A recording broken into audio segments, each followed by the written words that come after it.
ವೀಕ್ಷಕರೇ, ಕಾಲೇಜು ಶಿಕ್ಷಣ ಇಲಾಖೆ 8/12/2025 ಒಂದು ಪ್ರಕಟಣೆಯನ್ನು ಹೊರಡಿಸಿದೆ. 2025-26ನೇ ಶೈಕ್ಷಣಿಕ ಸಾಲಿಗೆ ಏನು ಸರ್ಕಾರಿ ಪ್ರಥಮ ದರ್ಜೆ ಕಾಲೇಜುಗಳಲ್ಲಿ ಹೆಚ್ಚುವರಿ ಬೋಧನಾ ಕಾರ್ಯಭಾರಕ್ಕೆ ಅತಿಥಿ ಉಪನ್ಯಾಸಕರನ್ನು ತಾತ್ಕಾಲಿಕವಾಗಿ ಆಯ್ಕೆ ಮಾಡಿಕೊಳ್ಳುವ ಬಗ್ಗೆ ಎಂಬುದಾಗಿ ಹೇಳ್ತಾ, ಈ ಪ್ರಕಟಣೆಯನ್ನ ಯಾಕಾಗಿ ನಾವು ಹೊರಡಿಸಿದೀವಿ ಅಂತಕ್ಕಂಥ ಒಂದು ಕ್ಲಾರಿಟಿಯನ್ನು ಕೂಡ ಮುಂದೆ ಕೊಡ್ತಾ ಹೋಗ್ತಾರೆ. ಏನು ಆಲ್ರೆಡಿ 2025-26ಕ್ಕೆ ಅತಿಥಿ ಉಪನ್ಯಾಸಕರನ್ನ ಆಯ್ಕೆ ಮಾಡ್ಕೊಳ್ಳೋದಕ್ಕೆ ಅಂತಾನೆ ಪ್ರಕಟಣೆಯನ್ನ ಹೊರಡಿಸಿ, ನಂತರದಲ್ಲಿ ಒಂದು ವೇಳಾಪಟ್ಟಿಯನ್ನು ಬಿಡುಗಡೆ ಮಾಡಿ, ಆನಂತರದಲ್ಲಿ ಕೌನ್ಸಿಲಿಂಗ್ ಕೂಡ ನಡೆಸಿದೆಯೋ ಅಂದ್ರೆ 24/11/2025 ಮೊದಲ ಸುತ್ತಿನ ಕೌನ್ಸಿಲಿಂಗ್ ಏನು ನಡೆದಿದೆಯೋ ಆ ಅಭ್ಯರ್ಥಿಗಳು ಈಗ ಕಾಲೇಜ್ಗಳಿಗೆ ಹೋಗಿ ರಿಪೋರ್ಟ್ ಅನ್ನ ಮಾಡ್ಕೋಬೇಕು ಅಂತಾನು ಕೂಡ ಇದೇ ದಿನಾಂಕದಂದು ಸುತ್ತೋಲೆಯೊಂದನ್ನ ಹೊರಡಿಸಿದೆ. ಅದರ ಜೊತೆಗೆ ಈ ಪ್ರಕಟಣೆಯನ್ನು ಕೂಡ ಹೊರಡಿಸಿದೆ. ಈ ಪ್ರಕಟಣೆಯಲ್ಲಿರ್ತಕ್ಕಂಥ ಮಾಹಿತಿ, ಎಷ್ಟೋ ಅಭ್ಯರ್ಥಿಗಳು ರಾಜ್ಯಾದ್ಯಂತ ಇರತಕ್ಕಂಥ ಸರ್ಕಾರಿ ಪ್ರಥಮ ದರ್ಜೆ ಕಾಲೇಜುಗಳಿಗೆ ಅತಿಥಿ ಉಪನ್ಯಾಸಕರಾಗಿ ಸೇವೆ ಸಲ್ಲಿಸಬೇಕು ಅಂತ ಹೇಳಿ ಅರ್ಜಿ ಸಲ್ಲಿಸಿದುಂಟು. ಆದ್ರೆ ಕೆಲವು ಕಾರಣಕ್ಕೆ ಅವರು ಎಲಿಜಿಬಲ್ ಆಗ್ಲಿಲ್ಲ. ಯಾಕಂತ ಹೇಳಿದ್ರೆ ಕೆಸೆಟ್, ನೆಟ್, PhD ಇವಿಲ್ಲದೆ ಇರುವ ಕಾರಣ UGC ನಿಯಮಾವಳಿಯ ಪ್ರಕಾರ ಈ ಬಾರಿಯ ಕೌನ್ಸಿಲಿಂಗ್ ನಡೆದಿರುವ ಕಾರಣ ಅವರುಗಳು ಅವಕಾಶ ವಂಚಿತರಾಗಿದ್ರು. ಇಂತಹ ಸನ್ನಿವೇಶವನ್ನ ಗಮನಿಸಿದಂತಹ DCE 2025ರಲ್ಲಿ ಕೆಸೆಟ್ ಎಕ್ಸಾಮ್ ಅನ್ನ ಬರೆದು ಫಲಿತಾಂಶವನ್ನ ತೆಗೆದುಕೊಂಡಿದ್ದಾರೋ, ಆ ಫಲಿತಾಂಶವನ್ನ ತೆಗೆದುಕೊಂಡಿರ್ತಕ್ಕಂಥವ್ರು ಅಪ್ಲಿಕೇಶನ್ ಎಡಿಟ್ ಆಪ್ಷನ್ಸ್ ಲಾಸ್ಟ್ ಅಲ್ಲಿ ಏನಿತ್ತೋ ಅದಕ್ಕೆ ಮುನ್ನ ಫಲಿತಾಂಶವನ್ನ ಅವರು ತೆಗೆದುಕೊಂಡಿರ್ಲಿಲ್ಲ. ಎಡಿಟ್ ಆಪ್ಷನ್ ನಂತರದಲ್ಲಿ 2025ನೇ ಸಾಲಿನ ಏನು ಕೆಸೆಟ್ ಎಕ್ಸಾಮ್ ನಡೀತೋ ಅದರ ಫಲಿತಾಂಶ ಬಂದಿದೆ. ಈ ಕಾರಣದಿಂದಾಗಿ ಆ ಎಡಿಟ್ ಆಪ್ಷನ್ ಇಲ್ಲದೆ ಇರೋದ್ರಿಂದ ಅವರು ತಮ್ಮ ಎಲಿಜಿಬಿಲಿಟಿಯನ್ನ ಅಪ್ಲೋಡ್ ಮಾಡೋದಕ್ಕೆ ಸಾಧ್ಯ ಆಗ್ಲಿಲ್ಲ ಅಥವಾ ಎಡಿಟ್ ಮಾಡ್ಕೊಳ್ಳೋದಕ್ಕೆ ಸಾಧ್ಯ ಆಗ್ಲಿಲ್ಲ. ಇಂತಹ ಸಂದರ್ಭದಲ್ಲಿ ಎಷ್ಟೋ ಅಭ್ಯರ್ಥಿಗಳು DCEಗೆ ಅರ್ಜಿಯನ್ನ ಕೊಟ್ರು, ನಮ್ಗೆ ಒಂದು ಅವಕಾಶವನ್ನ ಮಾಡಿಕೊಡಿ, ನಾವು ಕೌನ್ಸಿಲಿಂಗ್ ಪ್ರಕ್ರಿಯೆಯಲ್ಲಿ ಪಾಲ್ಗೊಳ್ಳಲು ಸಾಧ್ಯ ಆಗ್ಲಿಲ್ಲ, ಕಾರಣ ನಾವು ಕೆಸೆಟ್, ನೆಟ್ ಇವುಗಳ ಎಲಿಜಿಬಿಲಿಟಿ ಇಲ್ಲದೆ ಇರೋದ್ರಿಂದ ನಾವು ಎಲಿಜಿಬಲ್ ಲಿಸ್ಟ್ ಅಲ್ಲಿ ಬರ್ಲಿಕ್ಕಾಗ್ಲಿಲ್ಲ, ಮೆರಿಟ್ ಲಿಸ್ಟ್ ಅಲ್ಲಿ ನಾವು ಕೌನ್ಸಿಲಿಂಗ್ ಬರಕ್ಕಾಗ್ಲಿಲ್ಲ. ಆದ್ರೆ ಈಗ ನಾವು ಎಲಿಜಿಬಲ್ ಆಗಿದ್ದೀವಿ, ಒಂದು ಅವಕಾಶವನ್ನ ನೀವು ಮಾಡಿಕೊಟ್ರೆ ನಾವು ಎಲಿಜಿಬಲ್ ಆಗ್ತೀವಿ, ಮೆರಿಟ್ ಲಿಸ್ಟ್ ಅಲ್ಲಿ ನಾವು ಬರ್ಬೋದು, ನಾವು ಕೌನ್ಸಿಲಿಂಗ್ ನ ಅಟೆಂಡ್ ಮಾಡ್ಲಿಕ್ಕೆ ಸಾಧ್ಯ ಆಗ್ತದೆ, ಇದಕ್ಕೆ ಅವಕಾಶವನ್ನ ನೀವು ಮಾಡ್ಕೊಡ್ಬೇಕು ಅಂತೇಳಿ ಅನೇಕ ಮಂದಿ ಮನವಿಯನ್ನ ನೀಡಿದಾರಂತೆ.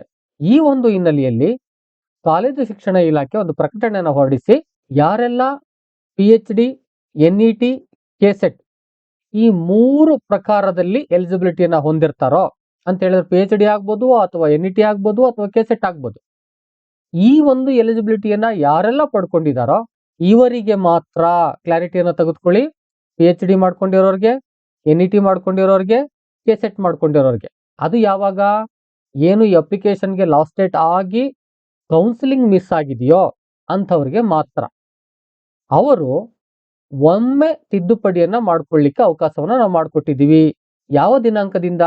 9/12/2025ರಿಂದ 11/12/2025 ನಾವು ಅವಕಾಶವನ್ನ ಮಾಡಿಕೊಟ್ಟಿದ್ದೀವಿ. ಈ ದಿನಾಂಕದ ಒಳಗೆ ನೀವು ತಿದ್ದುಪಡಿಯನ್ನ ಮಾಡಿಕೊಂಡ್ರೆ ಮುಂದುವರೆದು ನೀವು ಕೌನ್ಸಿಲಿಂಗ್ಗೆ ಅಟೆಂಡ್ ಆಗ್ಲಿಕ್ಕೆ ಸಾಧ್ಯ ಆಗ್ತದೆ. ಅದು ಮೆರಿಟ್ ಲಿಸ್ಟ್ ಅಲ್ಲಿ ಬಂದ್ರೆ. ಮೆರಿಟ್ ಲಿಸ್ಟ್ ಅಲ್ಲಿ ಬಂದಿಲ್ಲ ಅಂತ ಹೇಳಿದ್ರೆ ಸಾಧ್ಯ ಆಗಲ್ಲ. ಆ ಹಿನ್ನೆಲೆಯಲ್ಲಿ ನಿಮ್ಗೆ ಎಡಿಟ್ ಆಪ್ಷನ್ಸ್ ನ ಕೊಟ್ಟಿದೀವಿ, ಬೇರೆ ಯಾರಿಗೂ ಕೂಡ ನಾವು ಕೊಟ್ಟಿಲ್ಲ, ಬೇರೆ ಯಾವುದೇ ತಿದ್ದುಪಡಿಯನ್ನ ಮಾಡೋದಕ್ಕೆ ಅವಕಾಶ ಇಲ್ಲ ಎಂಬುದಾಗಿ ಕ್ಲಾರಿಟಿನ ಕೊಟ್ಟಿದೆ DCE. ಈಗ ಎಡಿಟ್ ಆಪ್ಷನ್ಸ್ ಕೊಟ್ಟಿದ್ದಾರೆ, ಎಡಿಟ್ ಮಾಡ್ಕೋತಾರೆ, ಮೆರಿಟ್ ಲಿಸ್ಟ್ ಕೂಡ ಬಂದ್ರೆ ಅವ್ರಿಗೆ ಮೊದಲ ಸುತ್ತಿನ ಕೌನ್ಸಿಲಿಂಗ್ ಏನ್ ನಡೆದಿದೆ ಅದರಲ್ಲಿ ಅವಕಾಶವನ್ನು ಕೊಡ್ತಾರ ಅಥವಾ ಬೇರೆ ಸುತ್ತ ಅಂತಕ್ಕಂಥ ಕ್ಲಾರಿಟಿಯನ್ನು ಕೊಟ್ಬಿಟ್ಟಿದೆ. ತಿದ್ದುಪಡಿ ಆದ ನಂತರದಲ್ಲಿ ಈಗ 2ನೇ ಸುತ್ತಿನ ಒಂದು ಮೆರಿಟ್ ಲಿಸ್ಟ್ ಅನ್ನು ಬಿಡ್ತಾರಲ್ಲ ಅದಾಗ್ಬೋದು, ಅಥವಾ ಆ ನಂತರದ ಮೆರಿಟ್ ಲಿಸ್ಟ್ ಬರುತ್ತಲ್ಲ ಆ ಲಿಸ್ಟ್ ಆಗ್ಬೋದು. ಆ ಲಿಸ್ಟ್ ಗಳಲ್ಲಿ ಮಾತ್ರ ನಿಮ್ಮನ್ನ ಕನ್ಸಿಡರ್ ಮಾಡ್ಲಾಗತ್ತೆ. ಈಗ ಯಾರೆಲ್ಲ PhD or NET or KSET ಮಾಡ್ಕೋತಾರೋ ಅಂಥವ್ರನ್ನ 2 ಅಥವಾ ಆ ನಂತರದಲ್ಲಿ ನಡೆದಂತ ಮೆರಿಟ್ ಲಿಸ್ಟ್ ಗಳಿಗೆ ಮಾತ್ರ ನಿಮ್ಮನ್ನ ಕನ್ಸಿಡರ್ ಮಾಡ್ಲಾಗತ್ತೆ. ಕೌನ್ಸಿಲಿಂಗು ಕೂಡ ಅದೇ ರೀತಿ ಕನ್ಸಿಡರ್ ಮಾಡ್ಲಾಗುತ್ತೆ ಎಂಬುದಾಗಿ ಕ್ಲಾರಿಟಿಯನ್ನ ನೀಡಿದ್ದಾರೆ. ಜೊತೆಗೆ ಹೇಳಿದ್ದಾರೆ, ಈಗ ಆಲ್ರೆಡಿ ಏನು ಮೊದಲ ಕೌನ್ಸಿಲಿಂಗ್ ನಲ್ಲಿ ಅಂದ್ರೆ ಮೊದಲ ಸುತ್ತಿನ ಕೌನ್ಸಿಲಿಂಗ್ ನಲ್ಲಿ ಯಾರೆಲ್ಲ ಆಯ್ಕೆ ಆಗಿದ್ದಾರೋ, ಮೆರಿಟ್ ಲಿಸ್ಟ್ ಅಲ್ಲಿ ಬಂದಿದ್ದಾರೋ ಅವರಿಗೆ ಯಾವುದೇ ಕಾರಣಕ್ಕೆ ಈ ಎಡಿಟ್ ಆಪ್ಷನ್ಸ್ ಆಗ್ಲಿ ಅಥವಾ ಮುಂದಿನ ಕೌನ್ಸಿಲಿಂಗ್ಗೆ ಅಟೆಂಡ್ ಆಗೋದಾಗ್ಲಿ ಇಲ್ಲ ಎಂಬುದಾಗಿ ಹೇಳಿದೆ. ಜೊತೆಗೆ ಒಂದು ಪಾಯಿಂಟ್ ಹೇಳ್ಬಿಟ್ಟಿದ್ದಾರೆ, ಈ ರೀತಿ ಸಿದ್ಧಪಡಿಸಿರುವ ಮೆರಿಟ್ ಪಟ್ಟಿ ಈಗಾಗಲೇ ಪೂರ್ಣಗೊಂಡಿರುವ ಮೊದಲ ಸುತ್ತಿನ ಕೌನ್ಸಿಲಿಂಗ್ ನಲ್ಲಿ ಆಯ್ಕೆಯಾಗಿರುವ ಅಭ್ಯರ್ಥಿಗಳ ಮೆರಿಟ್ ಪಟ್ಟಿಗೆ ಅನ್ವಯವಾಗುವುದಿಲ್ಲ ಎಂಬುದಾಗಿ ಹೇಳಿದ್ದಾರೆ. ಅಂದ್ರೆ ಏನು ಫಸ್ಟ್ ರೌಂಡ್ ಮೆರಿಟ್ ಲಿಸ್ಟ್ ಬಿಟ್ರೋ ಅಥವಾ first round counselling merit list ಬಿಟ್ರೋ ಹಾಗೂ ಕೂಡ ಎಡಿಟ್ ಆಪ್ಷನ್ಸ್ ಬಿಟ್ಟಿದ್ರು. ಆಗ ಎಡಿಟ್ ಮಾಡ್ಕೊಂಡಿರ್ತೀರಿ, ಮೆರಿಟ್ ಲಿಸ್ಟ್ ಬಂದಿರುತ್ತೆ, revised merit list for online counselling 2025-26 ಅಂತ ಬಂದಿದೆ. ಆ ರಿವೈಸ್ಡ್ ಆದ ಮೇಲೆ ಯಾರೆಲ್ಲ ಮೊದಲ ಸುತ್ತಿನ ಕೌನ್ಸಿಲಿಂಗ್ಗೆ ಆಯ್ಕೆ ಆಗಿದ್ದೀರೋ ಅಟೆಂಡ್ ಆಗಿ ಅವರಿಗೆ ಇದು ಅನ್ವಯ ಆಗುವುದಿಲ್ಲ. ಯಾರೆಲ್ಲ ಈಗ ಎಲಿಜಿಬಿಲಿಟಿ ಸಾಧ್ಯ ಆಗದೇನೆ ಈಗ ಎಲಿಜಿಬಿಲಿಟಿ ತೆಗೆದುಕೊಂಡಿದ್ದೀರೋ ಅಂಥವ್ರು ಈಗ ಎಡಿಟ್ ಮಾಡಿಕೊಂಡು ನಂತರದ ಕೌನ್ಸಿಲಿಂಗ್ಗಳಿಗೆ ಅಟೆಂಡ್ ಆಗ್ಲಿಕ್ಕೆ ಸಾಧ್ಯ ಆಗ್ಬೋದು. ಆ ನಿಟ್ಟಿನಲ್ಲಿ ನೀವು ಎಡಿಟ್ ಮಾಡ್ಕೋಬಹುದು. ಅಂದ್ರೆ ಮೆರಿಟ್ ಲಿಸ್ಟ್ ಅಲ್ಲಿ ಬಂದ್ರೆ ನೀವು ಆ ಮೆರಿಟ್ ಅಲ್ಲೇ ಬಂದಿಲ್ಲ ಅಂತ ಹೇಳಿದ್ರೆ ನೀವು ಮತ್ತೆ ಕೌನ್ಸಿಲಿಂಗ್ ಬರೋಕ್ಕಾಗೋದಿಲ್ಲ. ನೀವೇನಾದ್ರೂ ಆ ಮೆರಿಟ್ ಇದ್ದು ಆ ಮೆರಿಟ್ ಲಿಸ್ಟ್ ಅಲ್ಲಿ ನಿಮ್ಮನ್ನ ಕನ್ಸಿಡರ್ ಮಾಡ್ಲಿಕ್ಕೆ ಸಾಧ್ಯ ಆದ್ರೆ ನೀವು ಕೌನ್ಸಿಲಿಂಗ್ ನ ಅಟೆಂಡ್ ಆಗ್ಬೋದು. ಆ ನಿಟ್ಟಿನಲ್ಲಿ ಈಗ ಒಂದು ಚಾನ್ಸು ಇವ್ರಿಗಿದೆ. ಅದೇನಪ್ಪಾ ಅಂತ ಹೇಳಿದ್ರೆ ಎಡಿಟ್ ಮಾಡಿಕೊಂಡು ನೆಕ್ಸ್ಟ್ ಕೌನ್ಸಿಲಿಂಗ್ ಬರೋದಕ್ಕೆ ಸಾಧ್ಯ ಆಗುವ ಚಾನ್ಸ್ ಇದೆ ಅಂತಕ್ಕಂಥದ್ದು. ಪ್ರೀತಿವೀಕ್ಷಕರೇ, ಯಾರೆಲ್ಲ ಈ ಎಡಿಟ್ ಮಾಡ್ಕೊಳ್ಳೋದಕ್ಕೆ ಅವಕಾಶ ಇದೆಯೋ ಅಂತ ಹೇಳಿದ್ರೆ ಈ 3 ಎಲಿಜಿಬಿಲಿಟಿಯನ್ನು ತೆಗೆದುಕೊಂಡಿರ್ತಕ್ಕಂಥವ್ರು ಅವರೆಲ್ಲ ಬೇಗ ಎಡಿಟ್ ಮಾಡ್ಕೊಳ್ಳಿ. ನಂತರದಲ್ಲಿ ಒಂದು ಮೆರಿಟ್ ಲಿಸ್ಟ್ ಅನ್ನ ಬಿಡ್ತಾರೆ. ಆ ಮೆರಿಟ್ ಲಿಸ್ಟ್ ಅಲ್ಲಿ ನಿಮ್ಮ ನೇಮ್ ಇತ್ತು ಅಂತ ಹೇಳಿದ್ರೆ ನೀವು ಕೌನ್ಸಿಲಿಂಗ್ಗೆ ಬರೋದಕ್ಕೆ ಸಾಧ್ಯ ಆಗ್ತದೆ. ಪ್ರೀತಿವೀಕ್ಷಕರೇ, ಇದಿಷ್ಟು ಮಾಹಿತಿಯಾಗಿತ್ತು. ಏನಾದ್ರು ಹೇಳಬೇಕು ಅಂತ ಹೇಳಿದ್ರೆ ಕಾಮೆಂಟ್ ಬಾಕ್ಸ್ ಅಲ್ಲಿ ಹೋಗಿ ಕಾಮೆಂಟ್ ಮಾಡಿ. ವಿಡಿಯೋ ಇಷ್ಟ ಆಗಿದ್ರೆ ಒಂದು ಲೈಕ್ ಮಾಡಿ. ಎಷ್ಟೋ ಮಂದಿಗೆ ಬೇಕಾಗುತ್ತೆ ಶೇರ್ ಮಾಡಿ.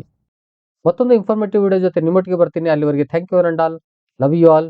ವಿಡಿಯೋ ನೋಡಿದ ಪ್ರತಿಯೊಬ್ಬರಿಗೂ ಕೂಡ ಅನಂತ ಧನ್ಯವಾದಗಳು. ಮತ್ತೆ ಭೇಟಿ ಆಗ್ತಿರೋಣ.